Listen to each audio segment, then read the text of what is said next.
All right. Welcome. It is another episode of the Number One Podcast. I am your host, Coach Big. Sorry, I got to put my keys down. I don't even know if you guys can hear me. Let me just get my mic there. What's up, people? Happy to see you. Just wanted to talk today about, of course, all things combat sports, all things business. And, this is a big week.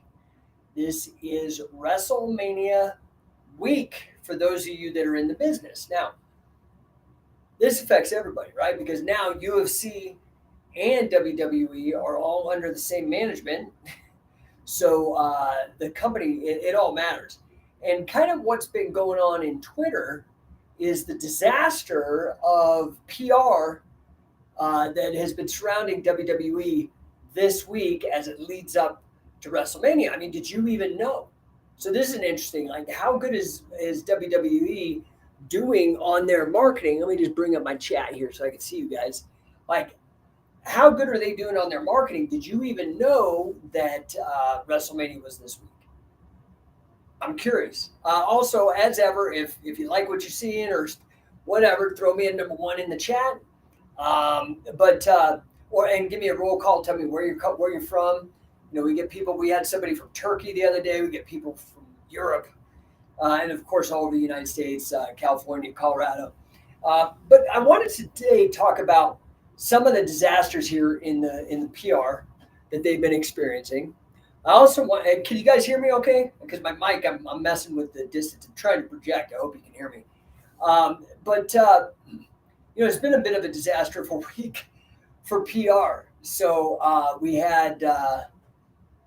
They came out and started talking crap on WWE, was talking crap on AEW, which I understand they're a competitor, but dude, you're so big. It never looks good. You come off like a bully if you do that. And they just were saying how he sucks and it's anything that he's got because he's a billionaire's son. And I mean, I don't know. Maybe there's truth to that. I don't really follow AEW, so that's a sad fact. Like, to me, I don't even watch WWE. But it is the 800-pound gorilla in the room. Now, that's one. So they're talking crap on their competitors, kind of looking like a bully. Two, I guess Roman Reigns, who has been quiet on all things political forever, is now coming out claiming he's a Trump supporter, which for people that voted for him, that's all good. And I do think that demographic does tend to be stronger towards maybe combat sports and wrestling, especially given that I think Trump is a Hall of Famer for his match and his antics that he was doing years ago with Vince McMahon. So is that a good or a bad PR thing? I don't know. What's up, Sweet Cherry Bill? Happy to see you, brother. I mean, that could be good or bad. I mean, I think it's bad. It's a bad look what they're doing with AEW, bullying. The Roman Reigns coming out as a Trump supporter, I mean, that could be good or bad. I don't know. What do you think? Is that bad? Is that bad for PR? The other thing that I find interesting, because I was talking about the match with, I don't know if you call it a match. It was more of a run-in between Donald Trump and Vince McMahon, and Trump being a Hall of Famer for WWE. But Vince McMahon, this is a very interesting topic. I find this a very interesting topic. John Cena, who is, very likable. I think he does the voiceovers for Toyota now, right? I mean, this guy, he's a movie star. He did, was it comic book Peacekeeper or Peacemaker or whatever? And, so he's blown up. He's like doing that kind of rock path where he's transcending wrestling and going into Hollywood. Now, he came out this week and basically said, here, let me see if I can find the quote. He said about Vince McMahon, right? Because Vince McMahon, there's all these allegations. I don't even know what the status is if he's actually been convicted. So I don't like talking about stuff like this unless there's actually been proof, not just this he said, she said stuff. I mean, you be sensitive. This stuff does happen, but we also, know false accusations happen. If somebody says you did something and then it later is, it's like, why bother with all that shit? But this is what Cena said right now on the run up to WrestleMania. And I don't know if this is good or bad. I'm curious what you guys think. He says, I don't care who hears it. This is John Cena. I love Vince. I'm not downplaying anything that needs to be decided or allegations of any kind. But when I love somebody, I love them wholeheartedly. I know people are going to be angry about that, but they can't put their value on my relationship with somebody I love. Right? So this is a very interesting topic. Like, we know that sometimes there's these people and they may make a great contribution in one area, but then they have a real moral lapse in another area, or they made a mistake, or they were bad and did something evil. What do we make of that? Because there's this thing where they actually did good, but then there's this thing where they went bad. Do we just throw all of it away? I mean, I don't know. What do you guys think? Curious about that. But definitely not good for the PR for WWE, right? So there is a school that says all news, bad news is good publicity as well. There is that school of thought, and that may apply here. I don't know. Again, I'm just curious. I'd love to get your feedback on some of this. Just put it in the comments. So the one that I found, and maybe this passed on your radar, but I saw this in my feed, and I found this absolutely fascinating. And it's this guy, Nathan Jones. I don't know if you remember Nathan Jones. He is just this massive, scary-looking dude.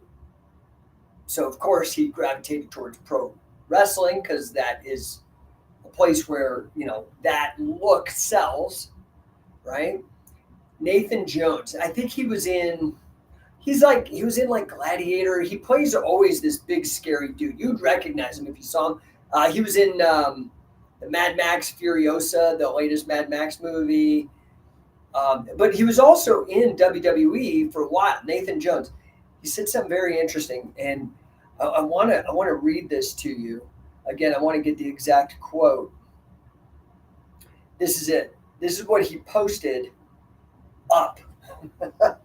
Now, I find this very fascinating because, I have a passing interest, like most of you guys, in politics, in making sure that I've got, I ran a whole radio show before the whole podcasting thing was big years back for 3 years, daily two-way talk radio, political talk, called Mental Self-Defense, on how to make sure you're not being manipulated and stuff. I think that's just an important skill. And this is relevant. Nathan Jones, ex-WWE superstar and actor, posted this on his Facebook. Quote, when I was in WWE, I saw something that stuck with me. Not in the ring, but backstage. There'd be a wrestler they were trying to put over, which means make popular. There'd be a wrestler they were trying to put over, someone the crowd just wasn't vibing with. You'd hear boos from the audience, or worse, dead silence, no reaction, which is the worst. And that is death in wrestling. So, what did WWE do? They'd pump in crowd noise, literal cheers through the arena speakers. Sometimes even piped in chants like, quote, Rocky, Rocky. I think he's talking about The Rock here, and maybe some of his popularity was fake, manufactured. Sometimes even piped in chants like Rocky, Rocky for someone the crowd clearly didn't care for. And then I'd watch from the monitors backstage as the real audience started to fall in line. Like that fake reaction gave them permission to cheer, and they did. That's when it hit me. Most people don't think with their own mind. They follow the noise. And now I see the same trick everywhere. In politics, on the news, on social media, they play the cheer track and the crowd claps like trained seals. Manufactured consensus. Emotional manipulation wrapped in spectacle. It worked in wrestling. It works even better in real life. That's very cool for him to share that, because this is something I've talked about. I've written my book Anomaly about these things in everyday life, how maybe you're being manipulated. I had a radio show called Mental Self-Defense Radio. I had a book called Con about how the nascent tax protest movement in the United States in around 2007 was manipulated by the neocons, right? Teocon, neocon, Tea Party, neocon. That's how it came up. I wrote a whole book about that. That got buzz. This is something that's very, very, very interesting to me. I've studied all of the, like how language and all that works. It's fascinating. I find it fascinating. To me, the biggest first antidote is one, to actually know some of these tricks are being done, like situational awareness in self-defense. Two, I think the biggest thing you can do once you're aware this stuff happens is start to learn what's called the informal fallacies of logic, like ad hominem attack. Do you know what that is? When you attack the person and not the argument. So this is what I was alluding to earlier. So Vince McMahon did some bad things, but does that affect the argument of what he was as a success as a business person? They're two different subjects. So ad hominem, it's a lack in logic. It's a flaw in reasoning. Okay, it's sloppy psychology. Too coquet. There's this whole list. Appeal to authority, right? Like experts. So it's all these things that they're like self-defense for the mind, right? Anyway, I find this fascinating because we can look at, we got Chris Kraft. Let's see what he says here. Chris Kraft says, politicians do the exact same thing. Fake support, paid protesters. This happens in real life all the time, especially on the news. Legacy media, for example, executive. Right. So this is what I'm talking about. In my 2009 book, even before Jesse Ventura, and I had him on my radio show, but in my 2009 book, I was the first person to say that politics is pro wrestling, that a lot of it is fabricated spectacle to manipulate the masses into voting a certain way, right? And this is the point. So we can look at social media. Instead of hyping in fake chants to manipulate the crowd, right? They follow. It's like these conformity experiments. You can look at these social psychology experiments. There's a ton of them on YouTube. Like for conformity, I think it's called the ASH, ASCH, conformity experiment. People fall in line if they're. It's just natural thing you have to be aware of. So think about this. We could do this with social media, and it is happening. It's called sock puppets. Have you ever heard of us? Type in social media sock puppet. It's a fake account. You don't think that there's not these bot farms? You know what a bot farm is? It's like a bunch of AI agents that are plugged in. You can't tell if they're human or not, right? Aren't you amazed a little bit by ChatGPT? Do you think maybe before they released it to the public, it's already been on social media for 10 years, pretending to be people, nudging everybody in a certain way politically? The same way that the chants nudged people to start cheering Rocky when they were booing him or silent because they didn't even give a shit. Remember. So I talked. The title of this today is called "Manufacturing Consensus." It's a bit of an homage. I think he's an idiot with regards to economics, but he's very smart with linguistics. A guy named Noam Chomsky. He's old now. I don't even know if he's still alive. He may have passed. He was a big name a number of years ago, okay? But he came up with this concept of manufactured consent. And the idea is that in a dictatorship, the way that you alter public opinion is with violence, right? Threats, kidnapping, the stuff that you see, rendition, that kind of stuff that you see in dictatorships. Well, Chomsky said, well, democracies do the same thing. They do it by manipulating the information so that affects how people vote, right? So there's a lot of ways. I do think it's important that we talk about this for a moment, that's a flaw of democracy. Voting is actually a very inefficient, very flawed way to make decisions. It's not good. We're pumped, again, propaganda. You're told this from democracy. It's the worst way to make a decision. It's one of the worst ways to pick a leader, right? Like that's how you pick prom queen and prom king. It's not how you pick somebody who has a button that they can destroy the entire planet with nuclear bombs. It's not an efficient way. You can see this. Look at the track record we've had in presidents. All of them have sucked. All the presidents have sucked. There's like been one good president. All of them have had major flaws because some were better than others, clearly. But they were picked just because they were popular. That's stupid. Am I going to pick my surgeon because they're popular or because they're good at what they do? Just something to consider. But this is one of those things that this is in line with what I'm talking about, PR.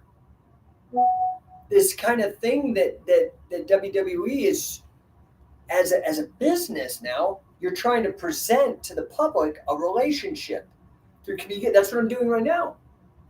I may have never met you in the world. I know that I've had viewers from Greece, Turkey, Tehran. Like I've had viewers from all over the planet. I would normally never get to meet you. So this is my attempt to reach out and have you understand me and what I can offer you. What is the value exchange that we can enter into? That's really what marketing and PR is. But there are ethical ways to do that and unethical ways, right? So some of the unethical ways you see it in a lot of this NLP. I went deep down the NLP hypnotism rabbit hole because I found it absolutely fascinating. Went really, really down this NLP use of language, and some of it is manipulative. It can be manipulative, right? You still always have the ability to say no. Even if somebody puts a gun to your head, you always have the ability to say no. But sometimes people are all too eager to be taken advantage of. Okay, so it's like self-defense. Whose fault is it if you get mugged? Obviously, the person who did it is bad, but maybe you should have had situational awareness. Maybe you shouldn't have been in that neighborhood. There are these things that we should consider, right? Our own responsibility for our own lives, regardless of what happens around us. So there are ethical ways to communicate to people. Now, in marketing, this is why I've aligned myself with Grant Cardone. I love the fact, is he aggressive? Maybe. I think that's more about his personality than his technology or his approach to sales and marketing. I think that's more of his persona. He's a type A, on the, what is that? Not Myers-Briggs, it's the other one, the DISC. He's like a high D, right? Very, very aggressive. But his technology is about just being frequent and reminding people. That's not aggressive in itself. It's just being constantly present. I mean, maybe it's aggressive. It depends how you define it. That was one of the things that Ted Turner did that was so smart with CNN. He said, I'm going to make 24-hour news. Now, is it really about the news? No, it's so he could sell advertising, and few things get more attention easier than negative bullshit. I mean, unfortunately, that's kind of part of human nature that hopefully we are tempering and getting out of our system. But this is the crux of it. For Nathan Jones to come out about this and say this about the manufactured boos and cheers to change the course of the... Okay, is it the worst thing in the world? No. Because they're trying to create a TV show that's in front of a live audience. And what did they used to do in the 70s with sitcoms? Laugh tracks. Is that unethical? Because they've got fake recordings of people laughing at jokes that may or may not be funny? I don't know, man. Is that unethical? That is where my question is. I would argue that I don't think it's unethical as much as it is distasteful. But I'm curious, what do you think? I don't know that it's unethical as much as it is just really, dude? You're piping in cheers because you can't, your product is so bad that you have to rely on manipulation instead of actually delivering great value? To me, that's just not good. I don't know that it's unethical. Maybe it is unethical because it isn't being completely straightforward and honest. It is a little manipulative. Just curious what you guys think. Anyway, I don't even know if you guys are going to tune in to WrestleMania this week. Did you even know it was going on? I didn't. I didn't until I was putting together the show looking for a topic, and I'm like, oh, WWE's got all kinds of PR blunders. I could talk about that to help people understand my own perspective from a business perspective. Like, so, I'm 100% sold on the Grant Cardone method. I love it, right? Like, I got sold on 100% on the Billy Robinson way to wrestle. So I went all in, right? And eventually got so deep in it, I was able to internalize it, personalize it, apply it in my own life, right? That's where I am right now with kind of this technology that I'm learning with the whole 10X philosophy of Grant Cardone. And it's working out great for my business. Now I add that in to my own ideas, right? The Sportify method, where I basically am employing methods from sports into business to get performance. That's my own. The financial engineering, so the tricks I've learned with regards to mathematics and metrics and measurement with regards to performance. My own experience as an entrepreneur, but a lot of that is now being tempered and shaped by this other structure. Now, that combination's worked out real well for me. I got number one. So that's actually the trophy here, by the way. Can you see the trophy? Of course, I'm pointing to the number one side, but I'm pointing to the trophy. That was one I got for Performance Coach of the Year. I got pulled up on the GrowthCon stage at the MGM Grand, which was great. Anyway, guys, there are different ways to promote your business, right? There are different ways to go about business. I think we should be trying to implement transparency. So, for example, in this case, let's contrast maybe the way Grant would think about it with the way WWE is thinking about it. Grant would say, if you should be able to be 100% transparent in your marketing and your sales methodology to the person whom you are selling to. Okay? Because if they find it distasteful or dishonest, they may not want to do business with you. Do you think WWE wants it coming out? Do you think WWE wants Nathan Jones to say that they're piping in cheers to help put somebody over that may not be over? Probably not. Why? Okay, so I think maybe we should be trying to be transparent. Fair? The thing is things are not inherently good or bad in themselves, like a car. A car could be a van could be used as an ambulance to rescue somebody. Alternatively, a van could be used by a psycho to drive through a crowd of people, right? Like it's about the way that the tool is being used. And small business, in my opinion, I love small business and I love trade versus, say, politics, because I look at it as inherently consensual. You like my hat more than your $20, and I like your $20 more than you like my hat, or than I like my hat, and we trade, we both walk away with a big smile and happy. We're both better off for engaging in the situation. So in mathematical game theory, that's known as a positive sum game, or just kind of more colloquially as a win-win situation, right? That is what, to me, ethical business is about. That's what I endeavor to do, right? Is I want to be as open and transparent and direct with you and say, hey, this hat is going to be a great deal for $20, dude. Are you kidding me? And then you're like, this $20, man, you could buy this thing that you wanted. You don't need that hat. And we trade and we're both stoked. That's the ideal. DC was consensual, because the alternative is, hey, dude, I like your hat. You coconut me on the head, just take it. Or, hey, dude, look over there, and you grab my hat and run. Is that ethical? Right? So now you see how from that level, we can start extrapolating up to the political level. So one of the things that's hot in the news right now is tax reform. Tax reform. All of a sudden, Trump steps in. He starts throwing the tariff word around, right? Why are people upset with taxes? Is it ethical? Are taxes ethical? Yes or no?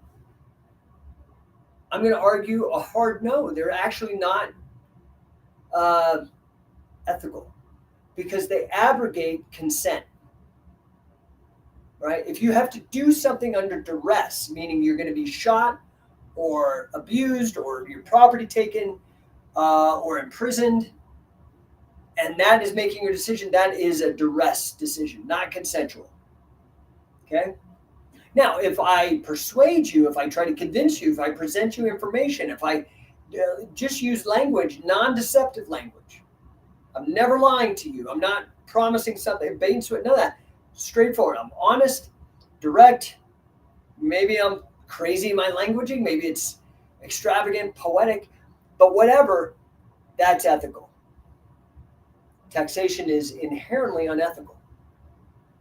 So this is the interesting thing, right? Because Trump is making an argument about fairness, ironically, because in the international markets, we are being taken advantage of. For example, we didn't have a high tariff on China, but China had a high tariff on our stuff. So we were on net importing a lot and not exporting because of that. And so he said, hey, you're going to do that to us, it's going to be tit for tat. Now, again, in mathematical game theory, sorry to nerd out, but this is, I like math. I find it interesting. There is this strategy of tit for tat. And it is an optimal strategy to normalize for peace. Okay? It's actually, I think it's tit for tat with a slight altruism where like you tit for tat, and then one time you just give. And then go back to tit for tat. And that eventually tips things back into like a peaceful, you could Google all this. It's a fascinating subject. Look for tit for tat strategy game theory. It's absolutely amazing. Really neat stuff to learn. Anyway, but we have to remember, right? Like, so the income tax. Robert Nozick, brilliant philosopher, brilliant, like top tier, fancy, Berkeley, like high level schooling, made the argument that tax on income is identical to slavery. Okay? So taxation, again, is not good, but remember now. Remember the old thing, taxation without representation? That was one of the big bones of contention that the founding fathers had against the British Empire. Do you remember that, right? That's not that like American history. Well, I'd like you to understand something. And I'm going to read to you this because I posted this meme bringing people's attention to this fact about the Boston Tea Party. We all say tax, tax, tax, right? But I want you guys to understand that was actually a tariff. Did you know that? It's here, and I'll tell you. The Tea Act. Okay, give me a second. I'm going to read you about the Tea Act of 1773, which triggered the Boston Tea Party, which then led to a revolution. Specifically maintained, the Tea Act maintained an import duty on tea from the 1767 Townshend Revenue Act. This tax was technically a tariff, a duty imposed on imported goods, which makes the Boston Tea Party literally a protest against tariffs on imported goods. So it's a very interesting. Ishmael is jumping in. Tariffs are evil. Okay, so Ishmael's taking a firm stance. Are tariffs a tax? And if tariffs are a tax, are all taxes immoral or unethical? Something to ponder. I'm not going to give you the answer because you can have your own answer. I'm not looking to, but I do think it's worthy of discussion. I do think it's worthy of debate. I would love to see the 16th Amendment repealed. I'd love to see the Federal Reserve Act repealed, right? Why couldn't we replace it with Bitcoin now? Bitcoin has basically automated inflation. They have an automatic growth rate built in to the currency. And it is independent of government bodies. as far as we know. I mean, like, there is this contention that maybe the NSA was involved in the creation of it, but again, that doesn't necessarily mean it's evil. It definitely makes me suspicious, but I just think it's warranted a deeper understanding and discussion, right? What's up, Christopher Kraft? Says, what's Christopher Kraft say? Oh no, that's an old one. Sorry, I'm just looking at these old notes. Anyway, listen, guys, I'm gonna jump. I just wanted to jump on real quick, give you guys a hi, hello, along with WrestleMania this week. Now, of course, I got my own shit going on, right? So 25 years ago, I've been trying to make professional wrestling a real sport. Given the popularity of UFC, given the popularity of grappling, right? We see them all trying to, like, why are you guys reinventing the wheel? Let's take the best of everything that we've all learned, integrate it. And again, because I like to take action on these things, I created Shoot Pro Wrestling. You can go over to the website, shootprowrestling.com. You could go to the Scientific Wrestling YouTube page. We've been posting little snippets of the TV show we're putting together. We filmed it at the last CatchCon in Vegas and at Siete Training Center. We filmed it. We had a wonderful tournament, great athletes. Putting together the footage. It's I even got, thanks to my buddy Matt Granahan, we got Larry Zbyszko, the living legend, Larry Zbyszko. This was Bruno Sammartino's protege, a Penn State wrestler in college, a shooter who actually broke somebody's leg when they were doing a tryout. He was told to be the policeman, right? So super exciting. Ishmael's back. He's from Puerto Rico. From Puerto Rico and USA territorial, and taxes are out of control. Right. So here's the thing. How do we not get manipulated or distracted by the fake chants being pumped into the arena? The distractions. How do we stay maintained on this fact that, hey, we don't like government? Take away their spending. Take away their credit card. They're just spending your money. And you're like, no. We're going into debt to do that. Dude, how do you think the interest is paid on the debt? The interest is paid on the debt through your income tax. Look it up. It's a fact. Okay? So anyway, I appreciate your chiming in there, Ishmael. Now, we're doing Shoot Pro Wrestling. I'm trying to take what I think is the ethical, transparent, authentic approach to professional wrestling, and that is catch as catch can.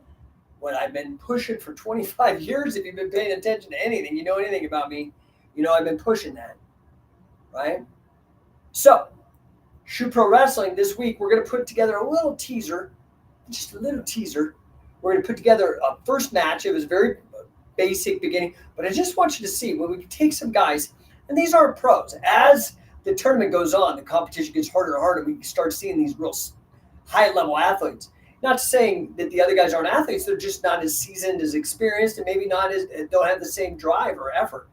But we have some guys that, and I'm going to show you the under 80 one match to show you how much action there is with this wonderful rule set that we already have. The current rule set that WWE uses theatrically, remember, they lied. Professional wrestling lied, including WWE. For decades and decades and decades, trying to tell you something that is fake is real.